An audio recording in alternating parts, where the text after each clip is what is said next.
La Ligada turnir yetakchilari 2025-yildagi so'nggi o'yinlarni o'tkazib olishdi. Turnir jadvalida o'zgarish yuz bergani yo'q. Real Madrid kecha Bernabeuda Sevillani 2-0 hisobda mag'lub etdi. Barselona esa safarda Villarrealni 0-2 hisobda mag'lub etdi va do'stlar, mana shu o'yinlar oralig'ida Fichajes.net sayti ishonchlilik darajasi anchagina past. Men sizga shunday degan bo'lardim. Abduqodir Husanov Real Madridga ijara asosida o'tishi mumkinligi haqida shunday xabar chiqardi. Raul Cabrera Jimenez tomonidan yozilgan bu xabar. Tabiiyki do'stlar, xabarning ishonchlilik darajasini tekshirish maqsadida internetda Raul Cabrera Jimenez kimligi haqida ma'lumot qidirdim. Uning Twitterga duch keldim, chunki odatiy o'sha xabarlarda uning kimligi bayon etilmagan. Twitterga qaraganimda u musiqachi ham futbolga oid xabarlarni yorituvchi o'sha bloger sifatida bayon qilingan, lekin shunga qaramasdan u avval qayerda ishlagan, qanday xabarlarni yozgan va eng qizig'i Real Madrid qanday qilib Husanovga qiziqish boshlaganini, qayerdan chiqqani, ya'ni mana shu xabarning manbasi haqida ma'lumotni topa olmadim. Ya'ni bunga Raul Jimenez qanday argumentlar keltirganini ham o'z Telegram kanalimda yozib chiqdim. Citydagilar Husanov o'sishdan to'xtamasligi uchun unga o'yin amaliyoti kerakligini biladi.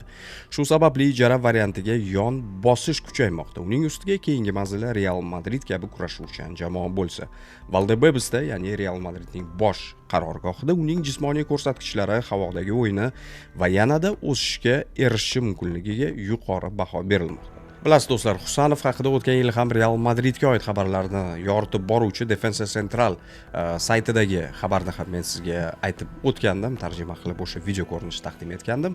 Undan beri hech qanday o'zgarish bo'lgani yo'q. Husanov hamon Cityda va menimcha katta ehtimol bilan Husanov davom etadi Cityda, chunki agar Real Madrid jiddiy qiziqish bildiradigan bo'lsa, bilasiz, birinchi bo'lib Ispaniyadagi nashrlar, undan keyin juda ham mashhur bo'lgan obro'li insayderlar bu xabar haqida yozishlari kerak edi. Har holda agar mana shu transfer amalga oshadigan bo'lsa, menimcha bundan hech kim xafa bo'lmaydi, lekin hozircha faqatgina mana shu manbaga asoslanib juda ham ko'pchilik, shu jumladan o'zim ham Telegram kanalimda bu haqida xabar berdim.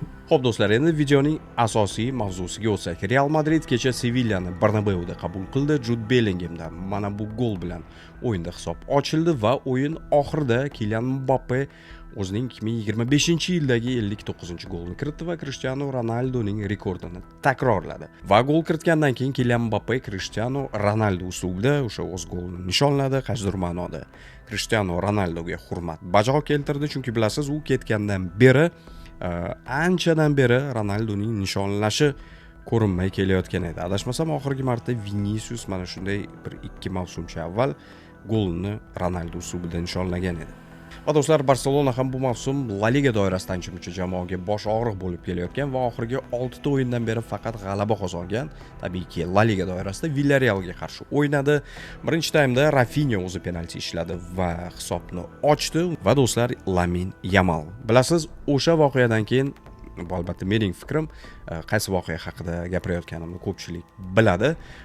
Lamine Yamalning o'yini ochildi. Formasi o'sha yanada pik darajaga chiqdi. Gollar kirita boshladi, assistlar bera boshladi va bugun ham Villarreal darvozasiga mana shunday golni kiritdi. Va shu bilan do'stlar, jamoalar 2026-yilda yana maydonga qaytishadi. Bilasiz, oldinda juda ham muhim bo'lgan musobaqa Ispaniya Super Kubogi va shu do'stlar, hozircha chiqayotgan xabarlarning yig'indisi mana shunday. Eng muhimi o'sha Abduqodir Husanov haqida chiqayotgan xabar. Albatta biz xursand bo'lardik agar jiddiy manbalar ham Abduqodir Husanov haqidagi mana shu xabarlarni tasdiqlasa. Gap o'tishi Ispaniyaga yoki Cityda qolishida emas, mana shunday qiziqishning o'zi juda katta narsani bildiradi.